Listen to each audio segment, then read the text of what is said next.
the principal. And in 1902, the school published a newspaper.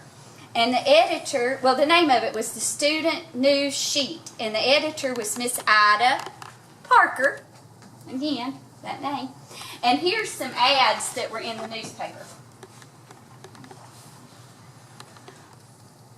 Peoples and Murphy store. Good shoes. Don't cost any more than cheap ones.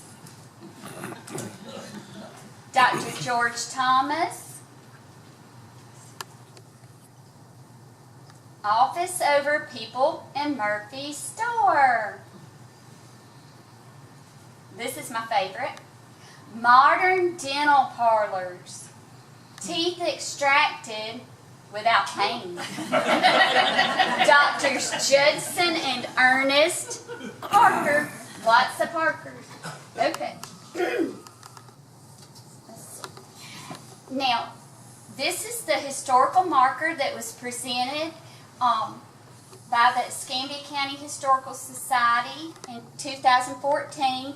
If you were there at that presentation, I know Miss Dot was. Was anybody else? Y'all were there? Yeah. Okay. I wish I could have been there. I didn't know about it. But anyway, it says here that there weren't any records of the church before the Civil War, but thankfully they had those minutes from the association meetings that were before the Civil War, so I'm thankful for that. And while y'all look at that, I'll tell you, the church owns a large cemetery, and I read where there's 662 buried there as of the most recent count. Y'all heard any different? That's a lot, isn't it? And actually, there are 4 cemeteries. There's the Noah Hill Cemetery about 2 miles away, up on the hill in the woods. And then there is the big cemetery. And then there are 2 more. And one of them is, it's mostly it's all Parkers, Parker family. And the other one is the Peoples family cemetery. I never knew why they had those separate cemeteries unless they were the first ones. Do you know, Jessica? Somebody at one point said they could get along or something. It was a feud. I heard it was a feud. I heard that. I didn't want to say that. So, but yeah. Anyway, here, I'm going to show y'all this cemetery. Am I going too long, Mr. Bobby? I can come back another time and do part 2. It's okay. How much more you got? Not too much, not too much. All right, that's the big cemetery that's out by, and Miss Dot lives right up the road. That's her yard. She's got a beautiful yard, loves flowers, so pretty. Anyway, but here I'll show you, we found a lot of Civil War veterans buried there, and it was Memorial Day when we were out there taking pictures, and you'll see some later on American flags. The dates on these. That one is, let's see, he died in 1911, 1840 to 1911, and that's a Kennedy, James J. Kennedy. This is George Parker. I think he was a son of the founder. It's really old. He was born 1817, but I can't tell the death date. But he was a Mason. You can see the symbols for being a Mason. And then this is our John Parker. He was not married. He was not buried up there with Winnie up on the hill, but he was born 1793 and died March of 4th, 1862. Here's another Civil War veteran, and the American flag was there because it was Memorial Day. I thought that was neat. Leonard B. Parker.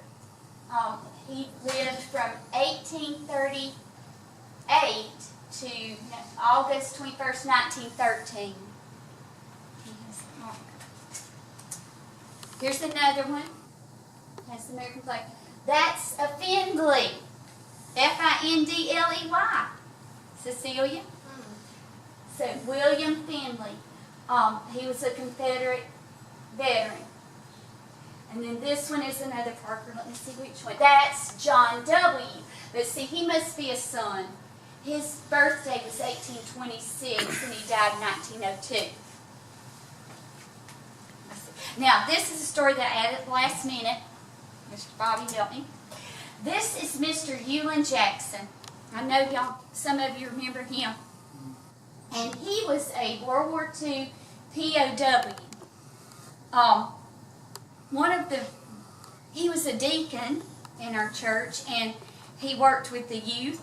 He would take us on hay rides to trick or treat, and they had bonfires. We would have fire and roast marshmallows, and just took us to play goofy golf, but would not let us go in the arcade down at Fort Walton or Destin, because that was gambling, and we couldn't do it. But anyway, he was a good man. I'm going to say something. My Aunt Willie Bell, which I'll tell you more about her later, she would say, Ewan Jackson is a good deacon. He knows how to deek. But he was a POW, and the story I heard, which he talked about being in a POW camp. It was a Christmas gathering that we had, a Christmas party there. And he told about the Christmas he spent in that POW camp, and how his mother had taught him how to knit, and he was able to gather up stuff and tear something apart and knit himself a cap and mittens. And they'd had a memorial for him. They thought he was dead. And one day, he showed up. And I've heard people talk about, through the years, the story, and people that lived there in that church, how happy they were, how his mama was just so thrilled. And I just can't imagine. So I'm glad I put that in the last And his wife remarried? No, I don't think so, no.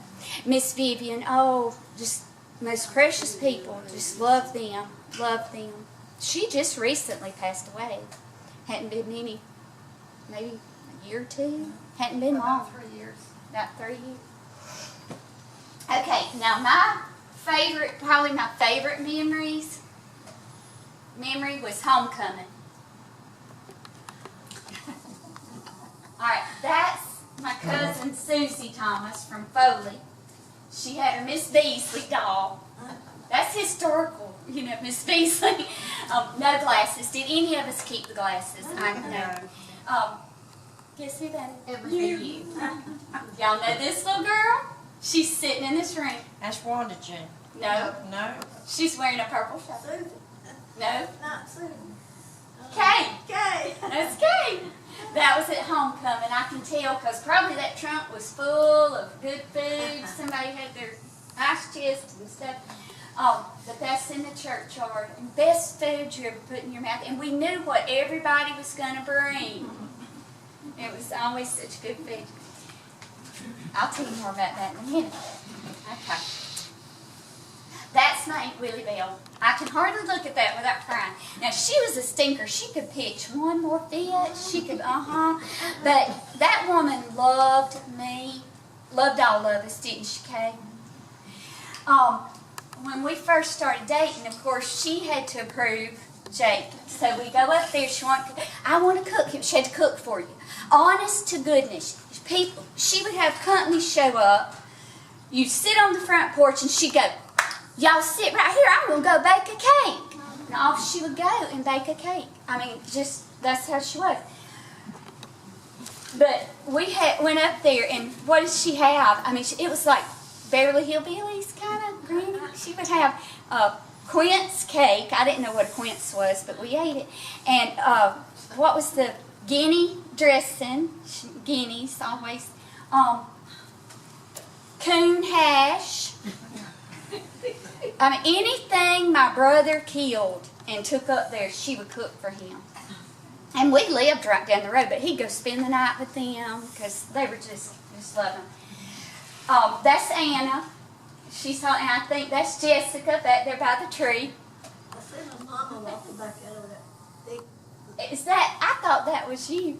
I think it's mama. Your mom? Yeah. She was at your rehearsal. She was the bride. Yes. And we had my bows from my shower, and she said if I broke a ribbon, every ribbon I broke, that was how many children I would have.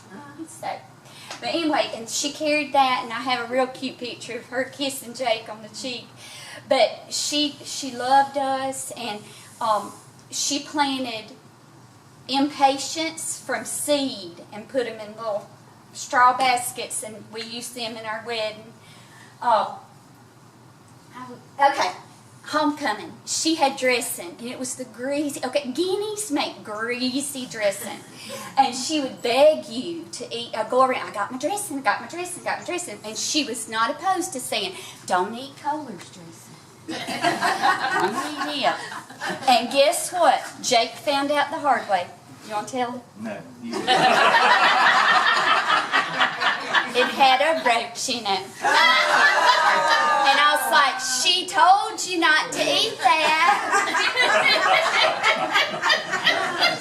And she would go around and, am I telling the truth? And say, can you believe, where did she get that little old bowl she brought that rice in? She would. I can hear right now. But if you go to Williams Memorial Chapel, that's her grandson, Michael. And he has a beautiful picture of her hanging in there when he first